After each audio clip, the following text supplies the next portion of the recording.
everybody. Okay, so this is the fourth video in series here. This is the next section of the ebook, How Meditation Heals Addiction. I'm going to explain a little bit here how meditation actually heals addiction. So it should be interesting for you. When a normal person quits their drug of choice, because of the abuse they put their brain through, their synapses are heavily damaged. There is probably even some quite a bit of neurotoxicity that went on there, and some neurons and groups of neurons that have been destroyed. So with these damaged synapses, what happens is with all the abuse of the drug, the synapses start shutting down more and more and more and more until you have a really damaged synapse, that's not capable of full functionality. So it takes a normal addict, once they quit their drug of choice, anywhere from 3 to 15 years for their synapses to fully heal to the point to where they feel like a normal person again. Within that 3 to 15 years, the addict has depression, they don't feel right, they don't find fun in what other people find fun, their dopamine levels are still really low, their brain chemistry is not back to normal, they just don't have a normal, healthy experience. The good news is that meditation, somebody who had been practicing meditation and continues to practice meditation heavily once they quit their drug, their synapses heal completely within 3 months to a year. So if you take that 3 months to a year and compare it to 3 years to 15 years of a normal person who doesn't use meditation, you kind of, where do you want to be, kind of a thing here. So within 3 months to a year, your brain is fully healed and you feel great, you don't have depression, and you don't have to go through that next 3 to 15 years of pain and depression and anger and not having fun and not feeling happy. So that's one massive advantage with using meditation in your healing process, addiction healing process. Now, how does meditation actually heal your addiction? Well, you meditate enough to where you're able to get into a lucid dreamlike state. Once you're in this type of state, I go over this in more detail in a later video, but once you're in a decent lucid dreamlike state, your brain will present you with symbols, relevant imagery, landscapes, meaningful symbols and imagery, characters, different people, and it all kind of works into this system where you are able to uncover your issues, resolve your issues, and let your issues go. You can address your issues. You just have all this interaction with all the issues that have led up to your addiction, that are major parts of your addiction. And so through meditation and through these deeper levels of consciousness, you are able to address the situation and your issues and the problems and let them go. And when you do that, you remove yourself from, you transcend the diseased society. You remove yourself from the society, therefore removing the symptom of that we know of as addiction.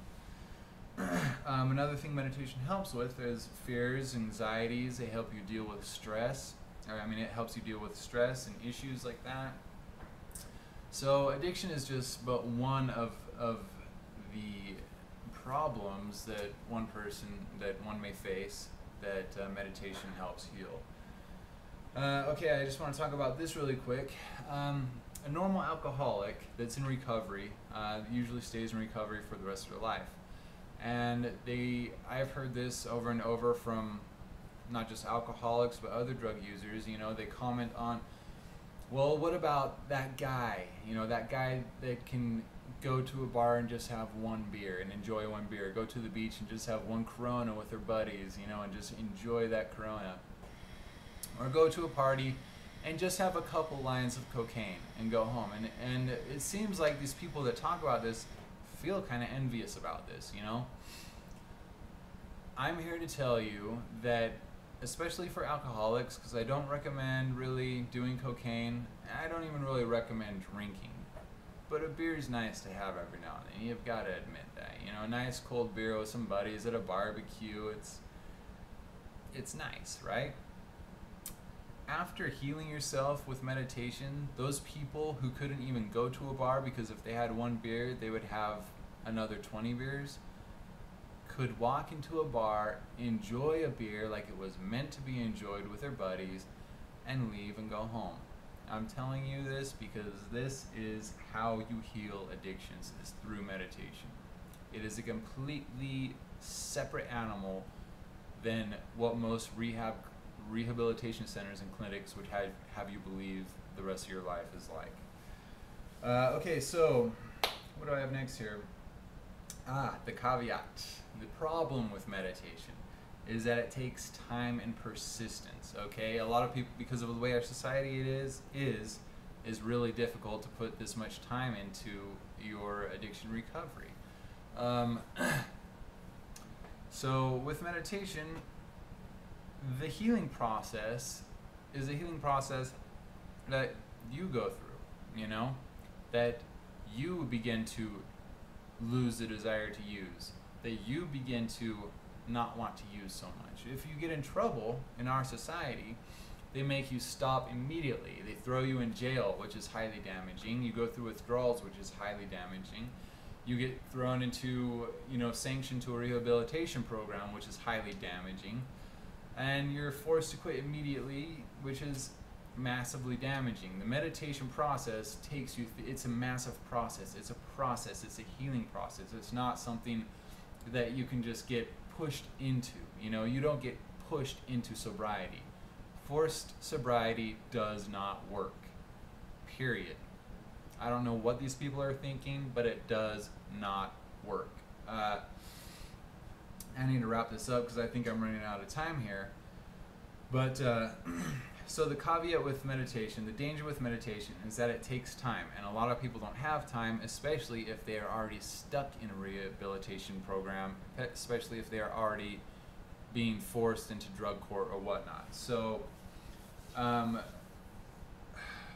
the level of meditation I'm talking about usually takes people 10 to 50 years to get to the point to where they can get into a deep level of meditation. The upside is that if you combine meditation with energy work and body awareness work, which can, I highly recommend Robert Bruce's books, Energy Work and Astral Dynamics. Read those and go through the exercises in those. I also have my own personal mentors and instructors that I work with that are great, and I would be more than happy to give you their names if you send me a message or leave a comment asking for them. Just let me know, and I'll let you know who they are, and I'm sure they would be more than willing to work with you. Okay, so because our society doesn't really recognize the proper addiction healing process, we have a lot of problems here. I mean, this is one of the major problems we have in our society as far as addiction goes. Throwing people in jail, forced sobriety, none of this stuff really works. And I think I kind of went over that. Okay, so if you are in a situation where you have to quit, or you are going to be in a lot of trouble with a judge, I'm not recommending this. I cannot recommend this. This is my disclaimer. Anything I say from here on out is not recommended nor condoned by myself. Wink, wink. Okay. The shortcut here is hallucinogens. If you can get out of state and find an ibogaine clinic, do it. You will find relief faster than any other hallucinogen out there. LSD, psilocybin, these drugs allow you direct interface with your subconscious mind if you don't have the 1 to 5 years to spend doing energy work and a deep meditation. Okay, hallucinogens, I will go over those also in a later chapter. Now, they're a shortcut, or not a shortcut, but more of a catalyst in this sense, especially if you are being forced to quit your drug of choice immediately or you get in trouble. but they are not a replacement for meditation. I need to make that extremely clear. Another thing I need to tell you about here is that no mixing. Do not mix meditation with hallucinogens. Hallucinogen will push you into a meditative state and force you into that subconscious mind interaction. Okay, you do not need to meditate, but you need to be intent on it. I will also go over this in a later video. As soon as you feel well enough through the help that these psychoactives give you, stop using them and get in. As soon as you feel like you have control enough over your addiction to where you are only using at 8 in the morning and 5 o'clock at night, okay, that kind of thing, where you can get out there and get a job, where you can have a set schedule, where you know for sure that you can sit down at 5 o'clock every night or 3 o'clock in the afternoon or whatever and get a solid meditation in. As soon as you are at that point, stop crutching on the hallucinogens. They are just a catalyst, and they're only there to help you through the first difficult steps of addiction recovery in a forced sobriety environment, such as is present in our modern court systems and rehabilitation programs, sadly. The use of psychedelics, they're healing. They're definitely healing, and our society needs to take a closer look at them. But so that is how meditation heals addiction. I hope that this video is helpful. If you have any questions or comments, please leave them below or send me a message. Thanks for watching, and good luck. And yeah, if I can help anybody out there, just ask. Thanks. Bye.